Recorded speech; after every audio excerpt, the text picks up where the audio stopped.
Writing social media articles and product descriptions might sound so much a routine for many people and companies. And this is where artificial intelligence assistant can be very, very handy, which is called natural language generation technology.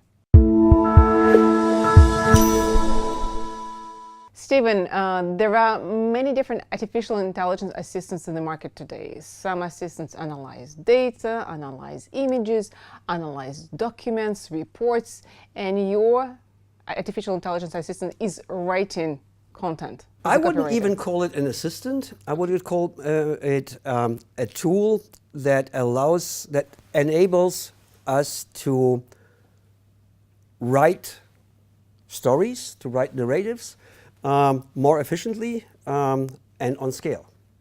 Because if you think about this, we all produce content today. There was a time when there were journalists and writers. Today we are all content producers. We post on Facebook and on Instagram, and we all write blogs because we need to do this. And we do this by, and this hits me always as absurd, by taking our fingers and pressing buttons, the same way we did this 200 years ago when we invented the typewriter. And there's like no innovation since then.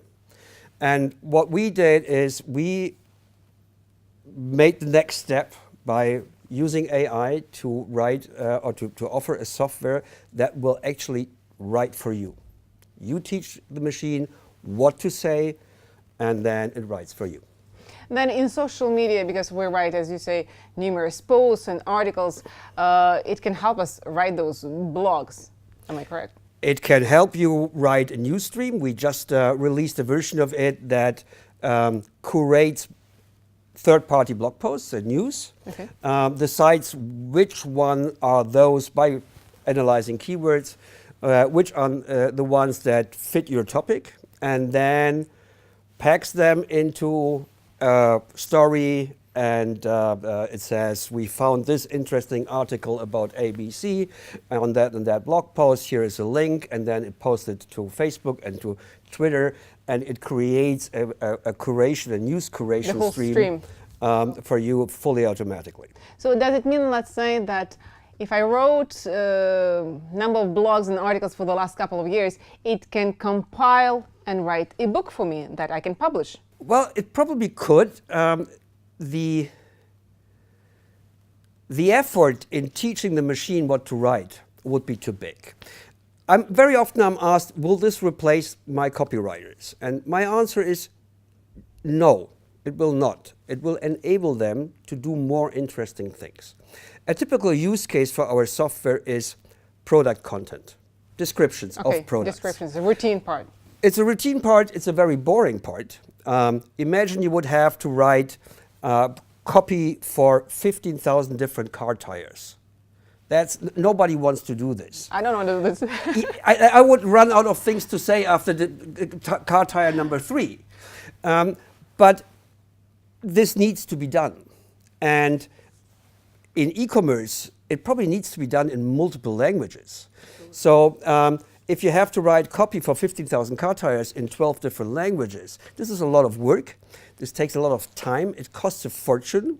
And by the time, maybe with car tires it's better, but with electronics or fashion, by the time you're done, most of those products are not in your store anymore. It would be very, very handy for Nestle, Procter & Gamble, where they have multiple products, right, and product descriptions. Yes. And they're global companies. And you mentioned about the languages. How many languages can your We are very AI proud. write? We have currently 110 languages.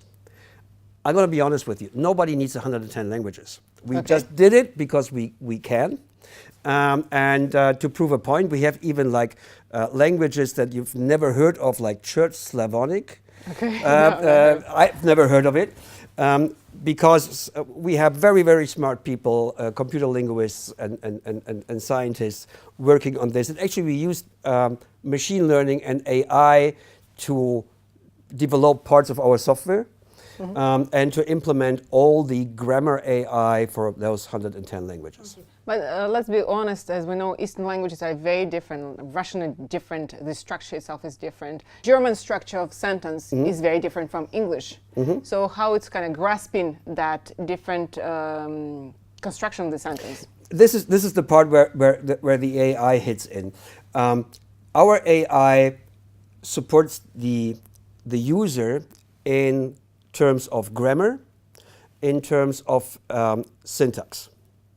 So English is a language that doesn't have a lot of grammar, if we are honest.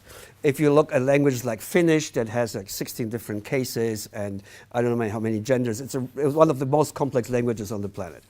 But an example I like to make is if I have a database of events and I'm teaching the machine how to do events, how to describe events, and there are, say, rock concerts, and there's a rock concert in London, and on the island of Man, you have the preposition in London, because it's a city, and on an island, because it's an island. Okay. The AI would know, oh, this is an island, I need to change the preposition.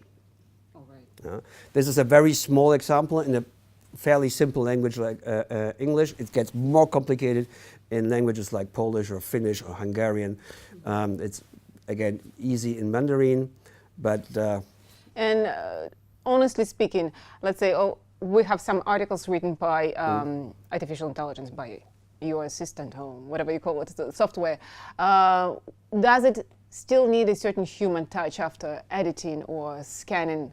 Absolutely. It's not Absolutely. some nonsense. Absolutely. It's not replacing the copywriter.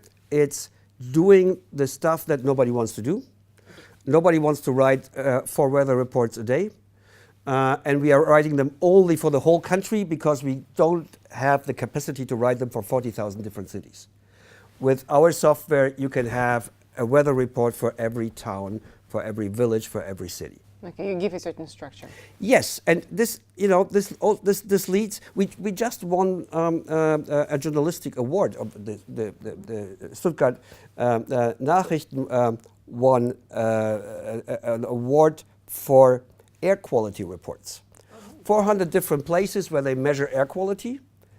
Nobody can write 3 reports per location a day. That would be 1,200 narratives per day. A machine can. And now it means for the people in that part of town, in that borough, in that village, they can see in the morning what the air quality is in their neighborhood. And this makes data, I would even say, democratic, because now data is accessible. Who is your ideal avatar? It's industrial companies or consumers? Well, we see, traditionally we see 3 use cases. We see e-commerce, and I mean in the broadest sense, product description, travel industry. One of our customers, I'm not allowed to name them, has just recently outperformed Airbnb just by using AI-driven content in description of locations, of hotels, of flight connections, and so forth. They're just more visible on Google. Another sector is what is some called robot journalism. Okay. Weather reports, stock market reports, everything that is based on data and that is repetitive.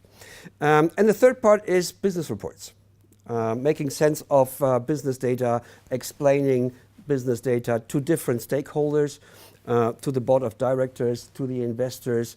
So the bottom line, it takes a certain volume, right, by the structure set, a certain routine of the human hand so that you can still stay with your storytelling.